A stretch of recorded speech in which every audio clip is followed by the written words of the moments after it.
Hey everyone, let's discuss vegetable bloating. Certainly frustrating, especially if you're trying to improve your diet quality. You eat more vegetables, maybe also fruits, and you notice you blow up. There's distension, gas, pressure, bloating. It's not fun. Welcome to Dr. Ruscio Radio, providing practical, science-based insights into health. We break through the bias and the noise to bring you simple, trustworthy information that matters.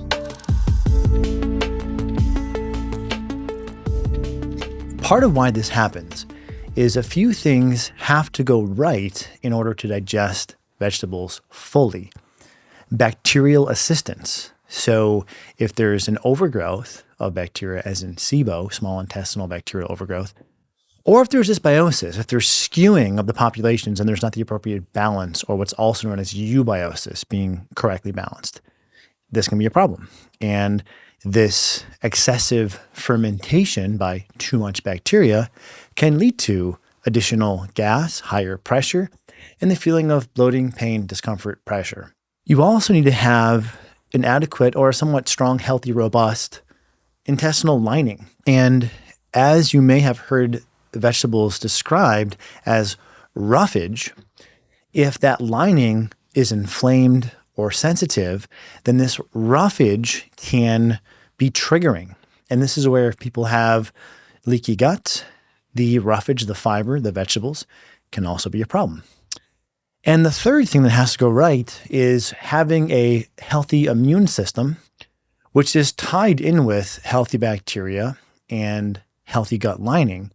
But when the immune system is not healthy, or it's being triggered by leakage, that can result in inflammation, and inflammation can lead you to be more sensitive to pressure. Think about it this way. If you're an otherwise healthy person with a healthy musculoskeletal system, healthy activity like exercise will be good for you. But if you have an injury, walking, running, rowing, cycling, weightlifting can flare that injury and make you feel worse. Healthy activity can be health promoting for a healthy system, but healthy activity with an injury can be a trigger. Same thing applies to diet. Otherwise, healthy foods with a injured gut can be triggering. Now, the good news here is if we understand the injury, so to speak, we can undergo rehab and get back on the field. So let's take some time to unpack what is triggering and then what we can do to rehab these injuries in the gut so that you can have a healthy, broad diet with vegetables and not have that vegetable-induced bloating. If this has been helpful, please subscribe, comment, and if you wouldn't mind, share this with one person you think it might help. Okay, just a couple definitions. How do we define bloating? Well, pressure, fullness, trapped gas, and distension. Distension is not always present, the appearance. It could be just the feeling or the sensation of pressure. And this occurs in up to 31% of the US population. And it's actually twice as common in females than it is in men. And make a note of this, females, because I'll come back to a few strategies that tie female hormones to bloating with solutions a little bit later. Just so as to portray you're not alone. This is fairly common, this vegetable-induced bloating. 2019 observational trial found that 60 to 80% of people had their gastrointestinal symptoms, including but not limited to bloating, triggered by either raw vegetables or by high FODMAP foods. High FODMAP foods contain lots of prebiotics, which feed bacteria. And as we developed a moment ago, if there is either an overgrowth or a dysbiosis imbalance, then a lot of food for the bacteria may actually be feeding the source of the problem. And one more clinical trial, they took 30 people, half had IBS, half were healthy. They all ate high FODMAP, so high prebiotic, for 2 days. And as you would maybe expect, the IBS patients, the sensitive or injured gut patients, had higher levels of gas production as measured by hydrogen, more bloating, more abdominal pain, and also fatigue. So again, if you're hearing eat fruits and vegetables and you're saying, but I do, and then I get flared, you're not alone. And let's go into what we can do to unravel this or repair this or rehab the injury. So we've been discussing one of the mechanisms, which is bacterial overgrowth. So let's start there. 2023 clinical trial took IBS patients and for 2 weeks put them on a low FODMAP diet. And look at this. Just with a low FODMAP diet alone, there was a 30% resolution rate of small intestinal bacterial overgrowth. And also, as you would expect, improvements in the symptoms of IBS. Now, if they added to that, so on top of the low FODMAP diet, they also administered a probiotic as Saccharomyces boulardii, the clearance rate of overgrowth went to 40%. So two things that can be quite powerful, low FODMAP and probiotics. And one more study I wanted to share with you. This was a 2021 clinical trial. They had IBS patients go on a low FODMAP diet, and they found that dysbiosis was also improved by a low FODMAP diet. So the first study was overgrowth being brought down. The second study found that populations of healthy bacteria like lactobacillus and bifidobacterium were actually improved. So we see both a correction of overgrowth and a balancing of dysbiosis via the low FODMAP diet and potentially also being facilitated by probiotics. Okay, so this is two simple techniques that you can use for the overgrowth and the dysbiosis. What about inflammation and leaky gut? 2021 clinical trial, they gave IBS patients a low FODMAP diet for 3 months. They found less leaky gut, less inflammation, and less anxiety. Quoting, the present study found the low FODMAP diet, LFD, improved gastrointestinal symptoms, psychological states, so there's the gut-brain connection, and quality of life in patients with IBS. Additionally, a concurrent improvement in small intestinal permeability or leakage or leaky gut and intestinal mucosa integrity occurred. So this is that inflamed or injured lining that might be triggered by the roughage in vegetables, and good evidence showing that a low FODMAP diet can start to rehab that injury. I should also mention that similar findings, and this comes from a meta-analysis in Frontiers in Immunology, documented that probiotics can lead to reductions in leaky gut and inflammation. So the same tools are hitting multiple mechanisms: SIBO, dysbiosis, inflammation, leaky gut. The other component here that I think is important to mention is histamine. If you've been researching in gut health, you may have come across histamine as a culprit. Part of the immune system and inflammatory response is the signaling molecule histamine. Wonderful randomized control trial, Journal Gut, 2017.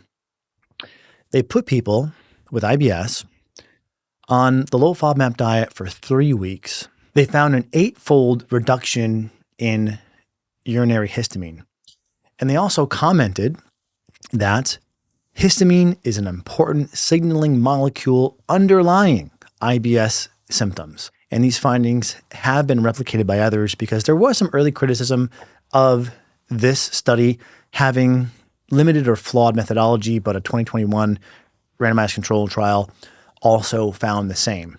Why this matters is inflammation and histamine are part of this inflammatory response, and inflammation can make you more sensitive to gas pressure. One of the theories behind why bloating occurs is not that people will always have more gas per se, some will, but some may have normal gas, normal pressure, but they're hypersensitive to that pressure. And why they're hypersensitive is because inflammation makes you more sensitive to pain signaling molecules, one of which is called substance P. So just to again show you that one tool here, the low FODMAP diet can also remedy or rehab high histamine levels. And I should mention that on the show in previous episodes, we've discussed many studies that have found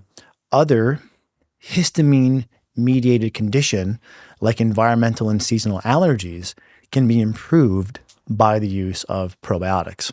There's one other piece here I think is important and is worth mentioning, and this ties in serotonin. A few things here. So zooming out a little bit, serotonin does tie into that female hormone piece we touched on a second ago. Why? Because estrogen is actually an MAO inhibitor. So it helps to inhibit monoamine oxidase, which breaks down serotonin.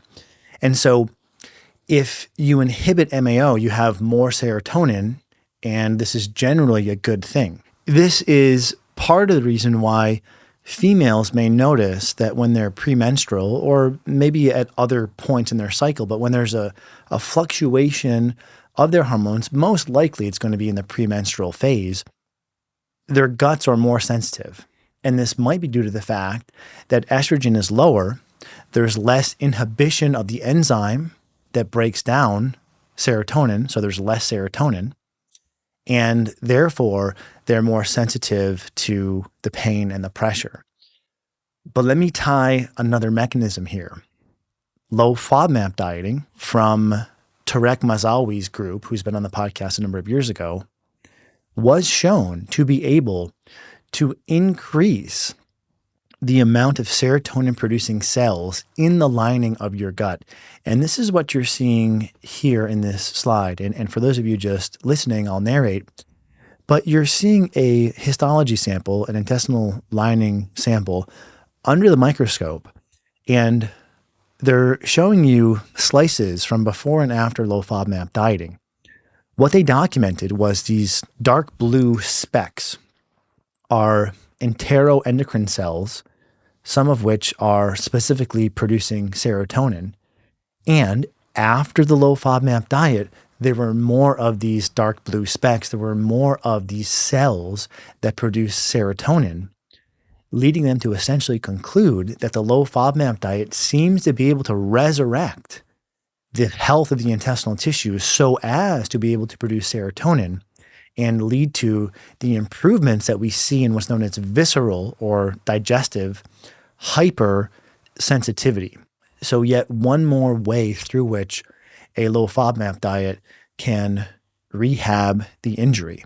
Okay, so how effective is a low FODMAP diet? Because one of the things that I feel is crucially important for the healthcare consumer to be wary of is if an educator is speaking mostly about mechanism and not discussing summaries of clinical trials showing us the hard bottom line, do people improve? So enter a wonderful meta-analysis, Journal Gut 2022, Christopher Black and colleagues at the University of Leeds, summarizing 18 randomized control trials, quoting, low FODMAP diet ranked first for abdominal pain, abdominal bloating, distension, and bowel habits. So in this meta-analysis, they found the low FODMAP diet was ranked first regarding efficacy. And just one more quote for you from a 2021 review paper. The low FODMAP diet is a useful management strategy for irritable bowel syndrome, and data from clinical trials suggest a 50 to 80% response rate. Fantastic. Now, what about this concept of rehab? If you have a low back injury and you want to get back to deadlifting or running or cycling, then you should be able to undergo rehab and resume healthy activity. Does this hold true for a low FODMAP diet? The answer is yes. Quoting a 2023 observational study, more than half of the foods challenged or reintroduced were tolerated by participants, indicating these foods can be included in the long term.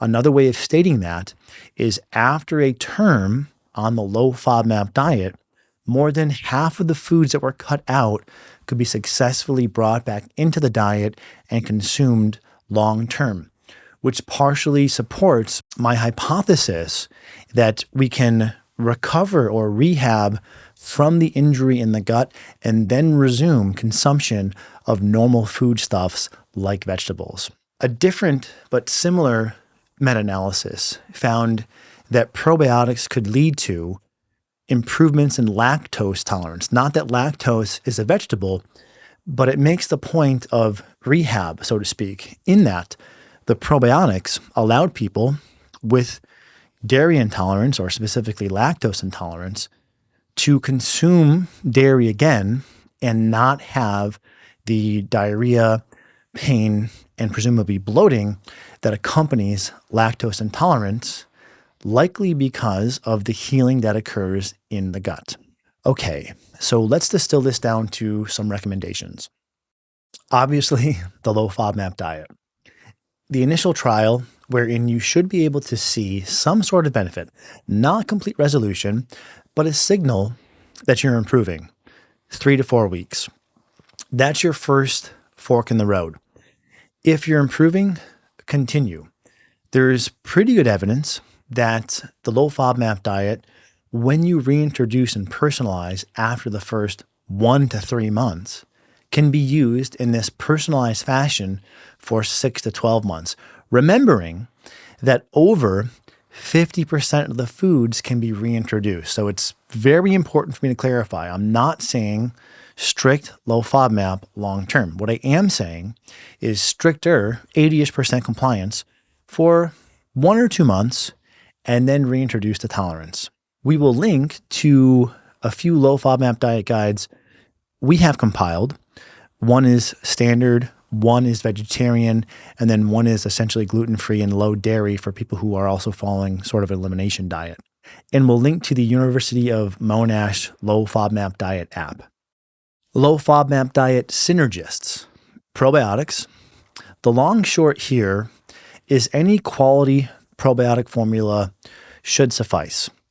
If you haven't used one, I would pick either a blend of lactobacillus and bifidobacterium. This is kind of your traditional probiotic, or a Saccharomyces boulardii, healthy fungus, or a soil-based probiotic. And use that for about a month. If you're improving, continue for up to 2 to 3 months or longer. If you've used one probiotic and you're not sure, maybe I benefited, maybe I didn't, I'm not quite certain, then this is where at least my hypothesis is combining those 3 different formulas together into what we've termed triple therapy is probably a good idea. Hasn't yet been published. It's just a clinical observation that we're trying to share. Female hormones. There are a lot of options here. 2 formulas that I and we at the clinic use are a formula called Estro Harmony and a different formula called Progest Harmony.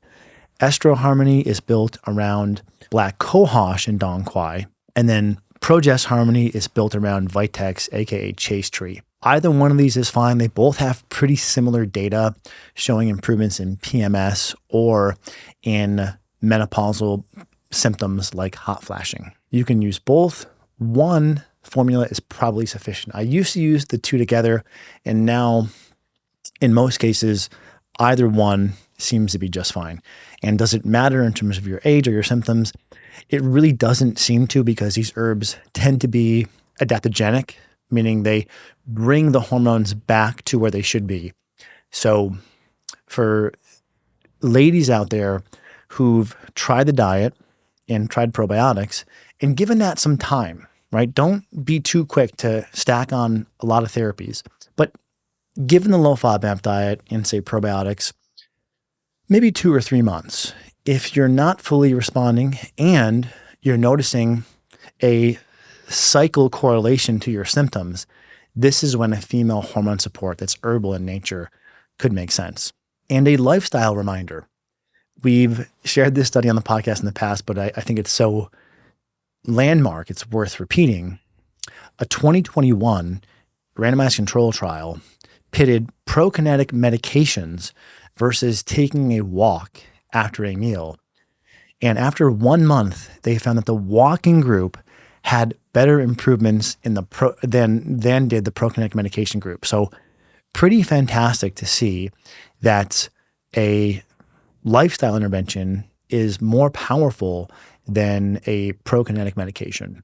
A few other things to consider after you've done all this for a few months: a reset with an elemental diet.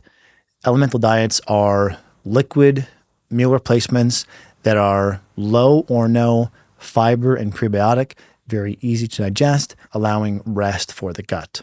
Other things just to mention would be herbal antimicrobial therapy. Something like oregano pearls, or the formulas we use in the clinic are the Biotic Clear line. Various herbs like garlic that have been shown to be antimicrobial that can help with the dysbiosis and the overgrowth. If you've done all of this and you're noticing the only symptom that you have is distension, so you don't have the feeling of pressure, pain, discomfort, your bowels are normal, it's just distension, then the issue might be muscular. And this is important to bear in mind because every once in a while, as much of a gut geek as I am, you will see someone who is really just hammering their microbiota, but they have no other symptoms. It's just abdominal wall distension. And this might indicate weakness in the abdominal musculature, or an anterior pelvic tilt, or weakness in the pelvic floor musculature, or some combination of those. And this is where finding a good pelvic floor therapist can be quite helpful. So just, bear that in mind. Okay, so in summary, the paradigm here is a healthy gut can digest healthy foods, but akin to when you have an injury, healthy activity may flare that injury.